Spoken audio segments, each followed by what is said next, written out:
যেদিন আকাশ কেঁপে উঠেছিল জিনদের গর্জনে, সমুদ্রে গভীর থেকে জেগে উঠেছিল সমদুন জিন, আর আকাশে ছুটে বেড়াচ্ছিল রহস্যময় ডানাওয়ালা ঘোড়া। সেদিন তাকদীরকে চ্যালেঞ্জ করেছিল এক জিন, কিন্তু হযরত সুলাইমান আলাইহিস সালামের দরবারে প্রকাশ পেল ক্ষমতা, বিস্ময় আর ঈমানের এক অধ্যায়।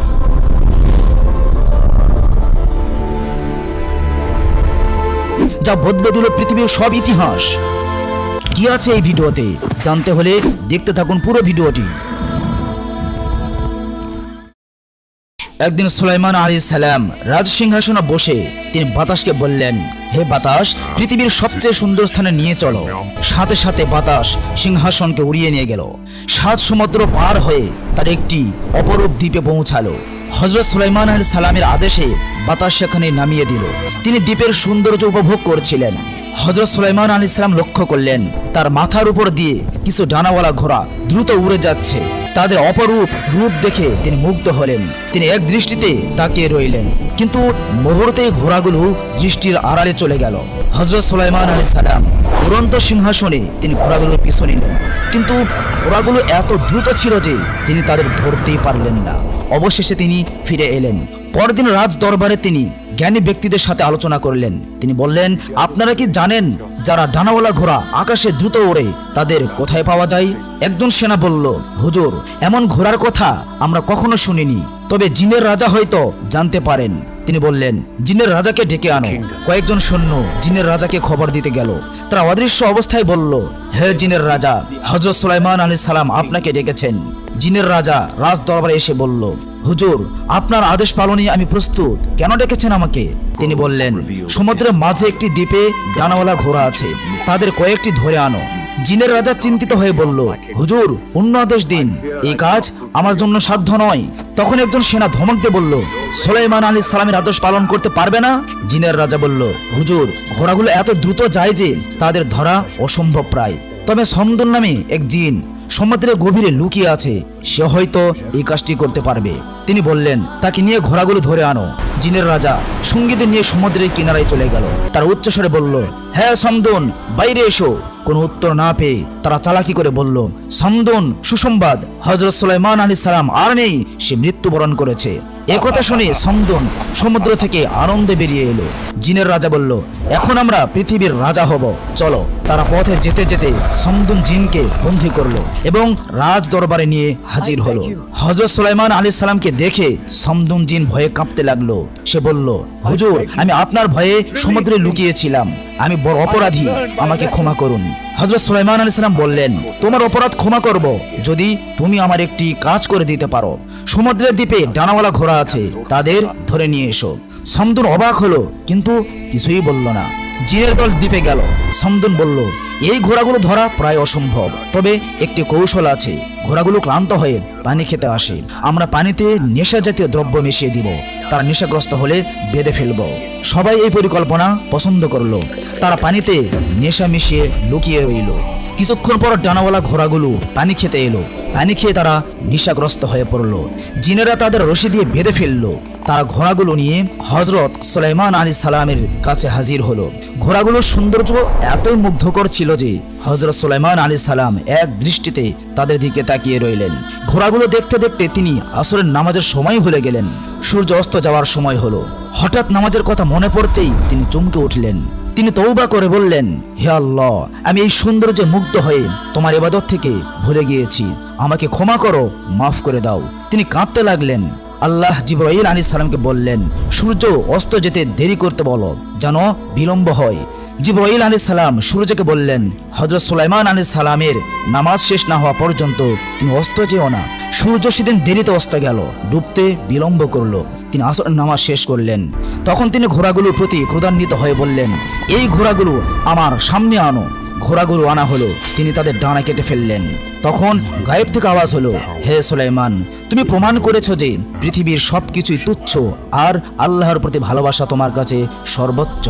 একদিন হযরত সুলাইমান আলাইহিস সালাম তার উড়ন্ত সিংহাসনে একাকতা ভ্রমণ করছিলেন। প্রতিমধ্যে তিনি দেখলেন একটি জিন ভীত ও চিন্তিত মুখে তার কাছে এলো। তিনি জিজ্ঞেস করলেন, কি ব্যাপার, তুমি এত ভীত কেন?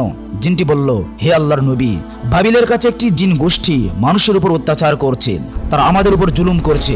শুধু তাই নয়, তারা জাদুবিদ্যার মাধ্যমে মানুষের মধ্যে বিশৃঙ্খলা সৃষ্টি করছে। এর ফলে মানুষের ঈমান নষ্ট হচ্ছে এবং মানুষ সঠিক পথ থেকে বিচ্যুত হচ্ছে। হুজুর, আপনি এর বিচার করুন।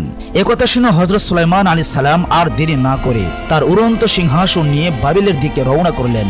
মুহূর্তের মধ্যেই তিনি জিনদের আস্থানে পৌঁছে গেলেন। তিনি বললেন, হে অহংকারী জিন সম্প্রদায়, আল্লাহকে ভয় করো, তার পথে ফিরে এসো। জিনারা জানতো না আল্লাহ তাআলা তাকে কতটা ক্ষমতা দিয়েছেন। তাই তাদের নেতা বলল, আমরা কাউকে ভয় করি না, কারো পরোয়া করি না।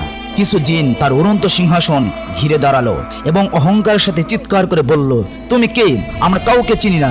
যদি তোমার ক্ষমতা থাকে তবে আমাদের হারিয়ে দেখাও, বন্দী করো। এই কথা শুনে হযরত সুলাইমান আলাইহিস সালাম তার অলৌকিক ক্ষমতা প্রকাশ করলেন। তিনি তাদের দিকে তাকাতে প্রচন্ড ঝড় শুরু হলো।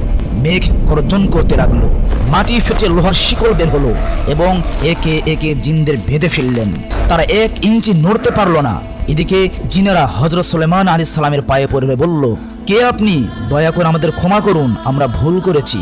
তিনি বললেন, আমি দাউদের পুত্র আল্লাহর নবী হযরত সুলাইমান আলাইহিস সালাম। আল্লাহ আমাকে এই বিশ্বের শাসক বানিয়েছেন। সাবধান, এই পৃথিবীতে বিশৃঙ্খলা সৃষ্টি করো না, নইলে আল্লাহর শাস্তিতে ধ্বংস হবে তোমরা। তখন জিনারা এক আল্লাহর উপর ঈমান আনলো এবং সুলাইমান আলাইহিস সালামকে নবী হিসাবে মেনে নিলেন। তারা প্রতিজ্ঞা করলো পৃথিবীতে থাকতে তারা আর কখনো বিশৃঙ্খলা সৃষ্টি করবে না এবং মানুষের উপর অত্যাচার করবে না। এভাবেই জিনেরা হযরত সুলাইমান আলাইহিস সালামের আদেশ মেনে চলল। মানুষ ছাড়াও জিনেরা তার রাজ দরবারে যেত। একদিন হযরত সুলাইমান আলাইহিস সালাম মানুষ ও জিনদের নিয়ে তাকদীর নিয়ে আলোচনা করছিলেন। এক শক্তিশালী জিন বলল, হুজুর, তাকদীর খারাপ হলে আমরা তা পরিবর্তন করতে পারি, সেই ক্ষমতা আমাদের আছে। হযরত সুলাইমান আলাইহিস সালাম বললেন, তাকদীর আল্লাহর নির্ধারিত একটি জিনিস। জিনটি বলল, আমি তা পরিবর্তন করব, আমাকে কয়েক বছর সময় দিন। সুলাইমান আলাইহিস সালাম তাকে সময় দিলেন। জিনটি চিন্তা করলো কিভাবে তাকদীর পরিবর্তন করবে সে। একদিন সে দেখলো এক ধনী ব্যক্তির প্রাসাদে কয়েকটি মেয়ে খেলছে। সে অদৃশ্য হয়ে একটি ছোট মেয়েকে তুলে নিয়ে গভীর জঙ্গলে একটি ঘরে রেখে দিল। মেয়েটি অজ্ঞান ছিল। জিনটি তার জন্য খাবার নিয়ে গেল। জ্ঞান ফিরে মেয়েটি কাঁদতে লাগলো। জিনটি দরবেশের রূপে এসে বলল, চিন্তা করো না, কিছুদিন পর সব ঠিক হয়ে যাবে। মেয়েটি সেখানে থাকতে লাগলো। বছর পার হলো, সে যুবতী হলো। একদিন সে জিনকে বলল, আমার জন্য প্রয়োজনীয় জিনিস আনতে পারবেন? জিনটি বলল, নিশ্চয়, তুমি ঘরে থেকো, আমি এক্ষুনি আসছি। বাইরে যেতেই সে অদৃশ্য হয়ে গেল। মেয়েটি ভাবলো এ নিশ্চয় মানুষ নয়, সে জিন। সে ভয়ে জঙ্গলের দিকে তাকিয়ে রইল।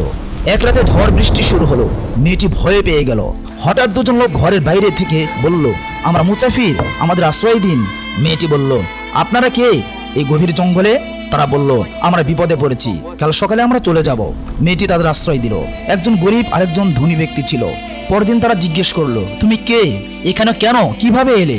মেয়েটি বলল, আমি জিনের কাছে বন্দী। শিশু বয়সে সে আমাকে তুলে নিয়ে এসেছে, দয়া করে চলে যান। ধনী যুবক বলল, আমরা তোমাকে বাঁচাবো, তুমি চিন্তা করিও না। মেয়েটি বলল, তোমরা জিনের সাথে মোকাবেলা করতে পারবে না। গরিব লোকটি বলল, এই যুবক এক রাজার ছেলে, আমি তার নৌকার মাঝি, ঝড়ে আমাদের নৌকা ডুবে গিয়েছে। যুবকটি বলল, কেন জিন তোমাকে বন্দী করেছে বলো তো? মেয়েটি বলল, আমি আসলেই জানি না, জিন এলে তোমাদের ক্ষতি করবে, দ্রুত তোমরা লুকিয়ে পড়ো। সে তাদের লুকিয়ে রাখলো। জিনটি খাবার নিয়ে এলো এবং বলল, আজ কিছু অন্যরকম লাগছে, কেউ কি এসেছিল এখানে? মেয়েটি বলল, এই নির্জন জঙ্গলে কে আসবে? জিনটি বলল, আমি রাজ দরবারে যাচ্ছি, ফিরতে দেরি হতে পারে। জিন চলে গেল। নৌকার মাঝি বলল, তোমরা বিবাহ করো এবং মানুষের মাঝে ফিরে যাও, আমি লোকজন নিয়ে তোমাদের উদ্ধার করব। অতঃপর তারা বিবাহ করলো। মাঝি শহরে ফিরে গেল। তারা বেশ সুখ শান্তিতে বসবাস করতে থাকলো, কিন্তু জিনের হাত থেকে তারা পালাতে পারলো না। জিন ফিরে এসে বলল, প্রস্তুত হও, আমি তোমাকে হযরত সুলাইমান আলাইহিস সালামের দরবারে আজকে নিয়ে যাব। আমি তার তর্কে জিততে চাই। অতঃপর জিনটি ঘরটি উড়িয়ে রাজ দরবারে নিয়ে গেল। সে বলল, হুজুর, 10 বছর আগেই আমি তর্ক করেছিলাম, আপনি বলেছিলেন ভাগ্য পরিবর্তন করা যায় না, কিন্তু আমি পরিবর্তন করেছি। এই মেয়ের রাজার ছেলের সাথে বিবাহের কথা ছিল, কিন্তু সে ঝড়ে মারা গিয়েছে। এখন তার অন্যের সাথে বিবাহ হবে। হযরত সুলাইমান আলাইহিস সালাম বললেন, ঘরের দরজা খোলো। ঘরের দরজা খুলতেই মেয়েটি ও তার স্বামী বেরিয়ে এলো। জিনটি এটা দেখে হতভম্ব হয়ে গেল। তিনি বললেন, তুমি কে? এই যুবক কে? কিভাবে তোমরা এখানে এলে? মেয়েটি তারপর সব ঘটনা খুলে বলল। হযরত সুলাইমান আলাইহিস সালাম জিনটিকে বন্দী করলো এবং প্রাণদণ্ডের আদেশ দিলেন।